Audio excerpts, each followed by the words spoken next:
Salut, bienvenue sur cette vidéo. Aujourd'hui, je vais vous montrer comment créer un confirmation dialogue en SwiftUI. Le résultat de ce tutoriel sera le suivant. On va créer un petit bouton supprimer qui, quand on appuiera dessus, va afficher le confirmation dialogue avec un titre, êtes-vous sûr, et un message, cette action est irréversible, avec un bouton supprimer qui va exécuter une action et un bouton supprimer qui va refermer ce confirmation dialogue sans exécuter d'action. Allez, c'est parti.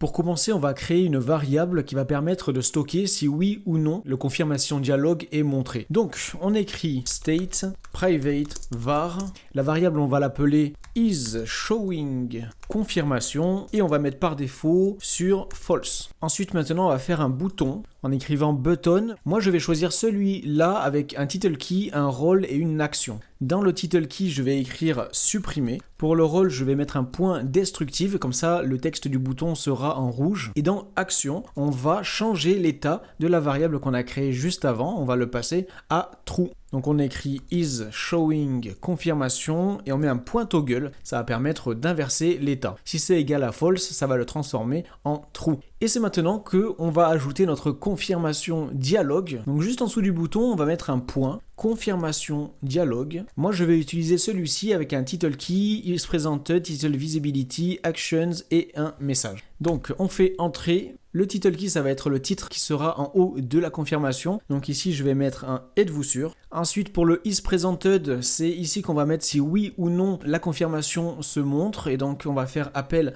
à la variable qu'on a créée juste avant, le « isShowingConfirmation ». Vu qu'on utilise un state pour stocker l'état de cette variable, juste avant d'appeler la confirmation, ici, on va mettre un $. Ensuite, pour le title visibility, ici, je vais mettre un point visible. Si vous n'ajoutez pas le title visibility point visible, par défaut, le titre ne sera pas visible. Donc, le êtes-vous sûr ne sera pas affiché. Par contre, du coup, si vous ne voulez pas afficher ce titre-là, vous pouvez enlever tout cela, le title visibility point visible. Vous pouvez rien mettre et comme ça, le titre ne sera pas visible, même si vous écrivez quelque chose juste là. Et maintenant, avant de poursuivre l'écriture de ce confirmation dialogue, ce que je vais faire, c'est que je vais tout mettre à la ligne. Comme ça sera plus visible. Après chaque virgule, je fais entrer. Comme ça, on a vraiment un argument par ligne, ce qui rend la chose beaucoup plus claire. Maintenant, dans Action, c'est ici qu'on va mettre les boutons qui seront visibles. Donc, j'ouvre les accolades et à l'intérieur, on écrit button. Et ici, je vais à nouveau utiliser celui avec un title key, un rôle et un action. Donc, on fait entrer.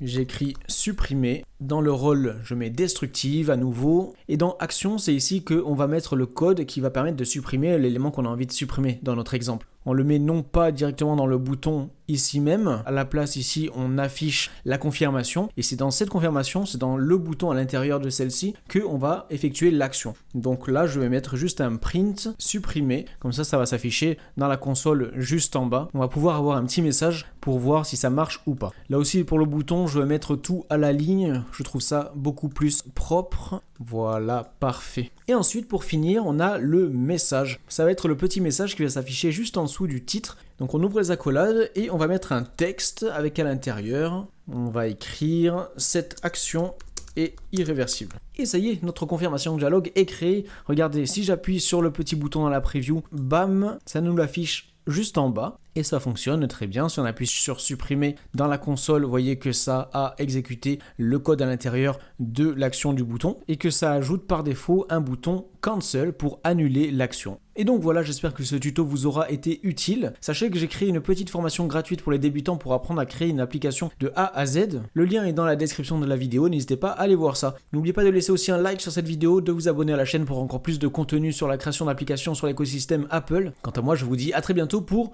une nouvelle vidéo. Allez, salut!